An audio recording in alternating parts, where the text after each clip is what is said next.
In this movie, we're going to learn how to do some basic configuration of Git in order to get us started. The first thing we need to know is that there's 3 places that Git stores configuration information, and it depends on how widely we want those configurations to apply. The first and largest is system-level configuration. That is configurations that ought to apply to every user of this computer. Now, each user, of course, can override it with their own, but these are going to be default configurations. Now, in truth, you won't use this very often. It's much easier and much better to set it up on a per-user basis, but I just want you to know that it exists. On Unix, that's going to be inside the etc directory in a file called gitconfig. It's also going to be in the same file inside the same folder on Windows, but it will be stored in a different place. Most likely, it'll be inside your program files, inside the application for Git. Now, the most useful place to store configurations is going to be user-level configurations. These are going to apply to a single user, which most of us, most of the time, are working on a single user machine, and so we can have our single user configuration. On Unix, that's going to be in your home directory inside a file called .gitconfig. On Windows, it's also going to be in your user directory, that's the home directory, .gitconfig. If you're not familiar with where your home directory is, chances are it's going to be inside your Documents and Settings folder, and you should find your username there. And inside that username folder, that's where you'll see gitconfig. And then the third place that we can store configurations is on a project-by-project basis. So in a single project, we can have configurations that apply only to that project. Now, most configurations you're probably going to want to use from project to project, and you'll want to put them in the user configuration. But if there is something specific to a single project, you can put it inside the project, look for a folder inside there called .git, and then inside there will be a file called config.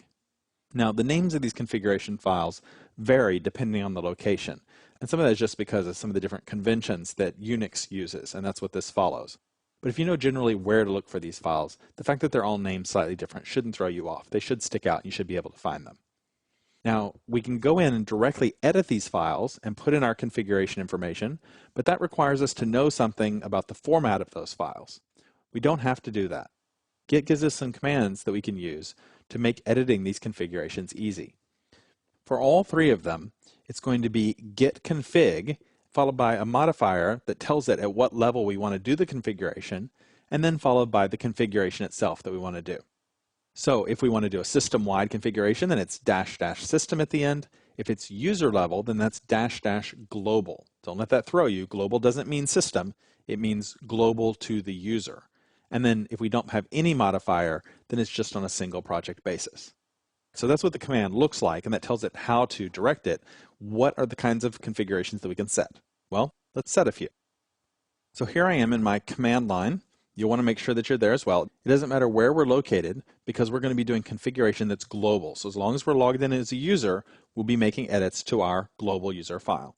So we can call git config and then -- global, and then what do we want to configure? Well, the first thing we need to configure is our user.name. So user.name space, and then in double quotes, put in your name. So obviously use your name and not my name. And then when you're done, hit return, and Git added it to the config file. Let's add another one. Git config -- global user.email space, and then you can put in your email address there. I'm going to put in just a fake one here rather than give out my real email address, someone@nowhere.com, but you'll put in your real one. Now, if you want to see these configurations, you can say git config -- list, and it will then parrot back the list of configurations that it has set for you.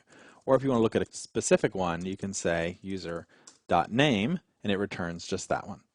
Same thing, user email, and it returns the email address. So we can take a look. We have the ability to set them, and we have the ability to retrieve them and look at what they are.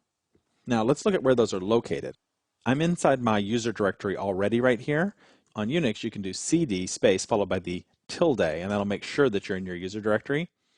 And let's do ls-la. For Windows users, that's going to be dir. That'll show you the directory listing, and you'll see right here is a file called .gitconfig. Now, there are a number of ways that you can open up this file. The fact that it's a dot file means that it's going to try to hide it from you. You're not going to see it when you look at it in the Finder. You're only going to see it from the command line here. That's part of what that dot does.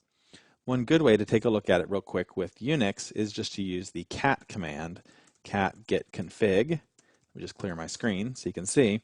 And there's the file. That's what it actually looks like inside there. So this is the minimum that you need to configure and to start working with Git. You'll come back to this file and add other configurations over time. I want to show you two more useful ones now. The first is to tell Git what text editor you'll be using. This allows Git to open up text that needs editing in that editor by default. There are times when Git's going to want to have you edit a message, and so it'll pop up that message in a text editor, let you change it, and then close it, and Git will go ahead with what it was going to do.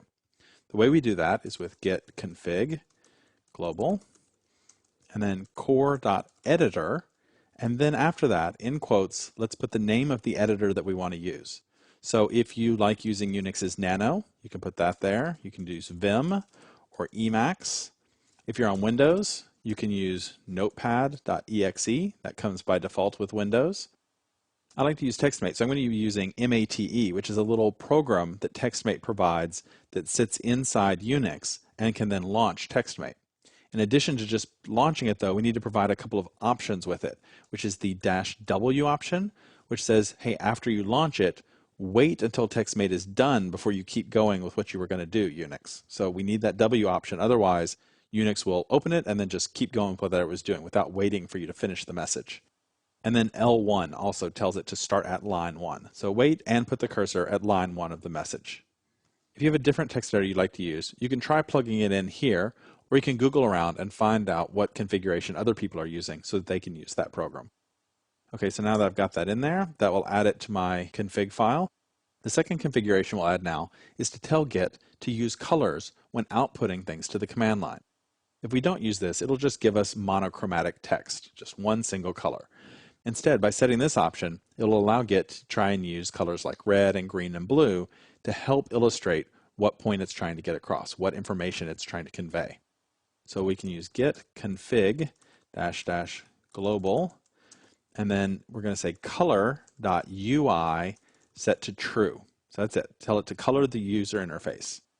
Once we do that, cat git config, you can see now our config file has a few more options listed. We'll come back and add more later, but this is enough to get us started.